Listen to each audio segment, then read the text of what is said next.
জওহর নবোদয় বিদ্যালয়ে ভর্তি 2026-2027 শিক্ষাগত যোগ্যতা। জওহর নবোদয় বিদ্যালয়ে ষষ্ঠ শ্রেণীতে ভর্তির জন্য শিক্ষাগত যোগ্যতা খুবই গুরুত্বপূর্ণ। যারা আবেদন করতে চাও তাদের জন্য বিস্তারিত তথ্য দিলাম। আবেদনকারীকে অবশ্যই 2026-2027 শিক্ষাবর্ষে নিজের জেলার কোনো সরকারি সাহায্যপ্রাপ্ত বা সরকার স্বীকৃত বিদ্যালয়ে পঞ্চম শ্রেণীতে অধ্যয়নরত থাকতে হবে।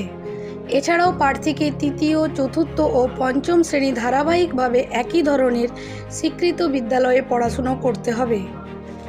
অর্থাৎ এই 3 বছরে পড়াশোনার মধ্যে কোনো বিরতি বা বিদ্যালয়ের ধরনের পরিবর্তন থাকা চলবে না। সহজভাবে বললে ক্লাস 3 to 5 পর্যন্ত নিয়মিত পড়াশোনা থাকতে হবে। বর্তমান ক্লাস 5-এ পড়তে হবে। যদি আমার এই তথ্যপূর্ণ ভিডিওটি আপনাদের ভালো লেগে থাকে তাহলে অবশ্যই লাইক, কমেন্ট ও শেয়ার করে পাশে থাকবেন। চ্যানেলটি সাবস্ক্রাইব করে দিন যাতে ভবিষ্যতে আরও এমন তথ্যপূর্ণ ভিডিও সহজেই পেয়ে যান।